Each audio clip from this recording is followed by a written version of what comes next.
All right, ladies and gentlemen, welcome back to the channel. Tonight, we're going to be talking about the New York Giants. About 5 seconds ago, this team just completed one of the most impressive comebacks I have seen with my own two eyes. And don't tell me, oh, it's the Arizona Cardinals. It's the Arizona Cardinals. I don't want to hear it. If we look back to the Minnesota Vikings' historic comeback win last season, who did they play? The answer is the Indianapolis Colts. Context does not matter. This is not college football. This is not the NCAA. A win is a win. And the New York Giants, considering they lost 40-0 against the Dallas Cowgirls in week 1 at home, they really needed the victory this afternoon, and that is exactly what they got. Guys, at halftime, it was 20-0 Arizona. It was 20-0 Arizona. The announcers were saying the New York Giants have been outscored 60-0, and like the last time something like that happened, it was a team I have never even heard of. I can't remember. It was from like the 1940s. This is a squad. They were down 28-7. 28-7 in the third quarter. They put up 14 points in the third, 17 points in the fourth. Daniel Jones, a.k.a. Danny Dimes, 26 of 37, 321 yards, 2 touchdowns, and an interception. We saw Jalen Hyatt, even though he only had 2 catches, they were huge, monumental catches. We saw Darren Waller establish himself as essentially wide receiver 1 over in New York, despite being a tight end. Great game from Darius Slayton. Great game from Isaiah Hodgins. Saquon did get banged up towards the end of the game, where he needed to get some help and some assistance getting to the sideline. But we'll talk about that towards the end of the video. Before we get into tonight, if you guys wouldn't mind hitting that like button, hit that sub button for daily NFL content. Giants fans, I love you guys so much. As always, you bless every Giants video I post. Seriously, changed my life completely this past spring. I cannot wait to continue to cover this squad. If we could get this video to 500 likes, that would mean the world to me. It's so funny, man. All the comments. So, like we mentioned, in the first quarter, they're down 7-0. After the second quarter, heading into halftime, the Giants are down 20-0 to the Arizona Cardinals, who might win 3 games if they're lucky this upcoming season. Now, with that being said, they're still an NFL team. There's still NFL talent on this roster, but they're missing their guy in Kyler Murray. I just found it funny because I got so many comments at halftime. I got so many comments in the first half on my former Giants videos about why this team's going to shock the league, etc., etc. And everybody was like, ooh, this video's it's aging like poor milk, like sour milk, blah, blah, blah. We got the same ones during the Cowboys loss, but it was week 1. And the Giants, like I said, man, don't listen to any talking head. Don't listen to any non-boy of your buddies. If you're a Giants fan and your buddy's a Cowboys fan or whatever, an anti-Giants supporter, don't buy into the propaganda. A win is a win. This is not college football. It does not matter if it's the Cardinals. It does not matter if it's the Chiefs. A win is a freaking win. And with that being said, defensively, yes, they gave up 20 points in the first half, but let's give some credit.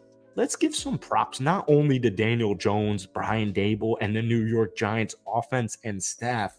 Let's give some major props, some major credit to this defensive unit, because they only gave up 8 points in the second half. That was early on in the third quarter. The big thing is the fourth quarter. You're going up against Joshua Dobbs, a player who I remember him beating like Florida at home when I was in high school. I can't believe the dude's been in the league for 7 seasons. He's the definition of a backup QB. No, all love, no disrespect to Joshua Dobbs. But if you're going up against JD, you need to beat him, all right?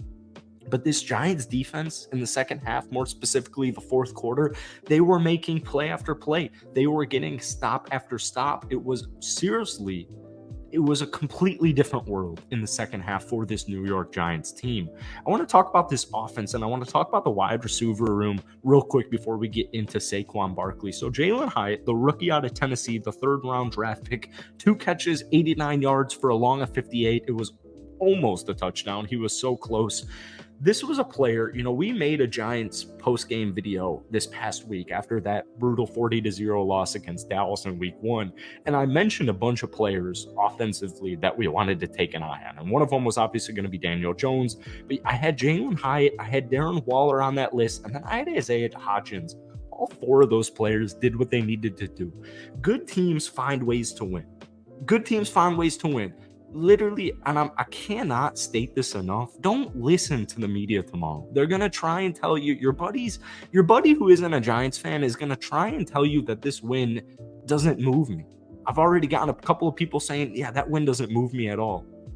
It does not matter. It literally does not matter. The Giants' momentum that this win just produced you can't even quantify it with a statistic.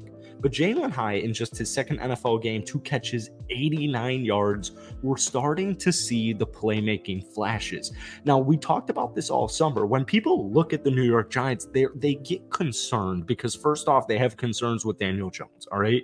They didn't watch the Giants games last season. They didn't watch Jones with Dable and how efficient it was, and he only threw 5 interceptions, and he was winning the football games. He wasn't making mistakes. So people weren't watching the Giants games last season, right? But people like to pinpoint their wide receiver room and be like, there's no wide receiver 1. But we hopped back on the mic here all summer and we're like, hold on. Jalen Hyatt, Darius Slayton, Isaiah Hodgins, the list goes on. Wan'Dale Robinson, the list literally goes on and on. All of these guys are going to be able to produce. All of them will have an impact this upcoming season in the receiving game for New York. Your technical wide receiver 1 is going to be your technical tight end 1 in Darren Waller. Darren Waller had some injury concerns specifically this past week, and everyone, non-including Giants fans, not Giants fans, weren't all that concerned about it. Yes, the first week was not ideal, but people weren't ringing the panic alarm quite yet. Darren Waller, in his second game in a Giants uniform, 6 catches, 76 yards. Now, we live in a world, a day and age where that might not sound like it's that big of an impact. If you're a Giants fan or you just simply watched that game, you know the impact Darren Waller had on that team in this afternoon's game. Darius Slayton, 3 catches, 62 yards for a long of 29. He also had a big impact in this game. Isaiah Hodgins, last year's second half random NFL success story, 4 catches, 40 yards, and a touchdown in tonight's victory. Now, we'll finish it off talking about the Saquon injury. Like I said at the beginning of this video, we've been recording like 5 seconds after the game technically ended. So I don't have an update. I don't have anything like that for you guys. But what I do want to say is this. The injury didn't look great. It didn't look ideal. Ankle injuries in general just kind of suck. They blow balls. If you've ever injured your ankle, even non-sports related, you know exactly what I'm talking about. They linger. They suck. They're a huge pain in the freaking ass. But that's the reason why they have Eric Ray. That's the reason why they have Matt Breida and also Daniel Jones, who does a great job at running tonight. 9 catches, 9 rushes, 59 yards, and a touchdown. For a quarterback, extremely impressive. So we'll deal with the Saquon injury as we learn the news about it. We don't want to press the panic button because it is week 2. So that's it for tonight. If you guys enjoyed it, be sure to hit that like button, hit that sub button for daily NFL content. Like I said, we do post a couple of Giants videos every single week. But guys, I cannot wait to read your comments down below. Give me anything, any opinion, any thought, concern, whatever you have on that Giants win down below. Thank you for watching. Have a great rest of your weekend. We'll see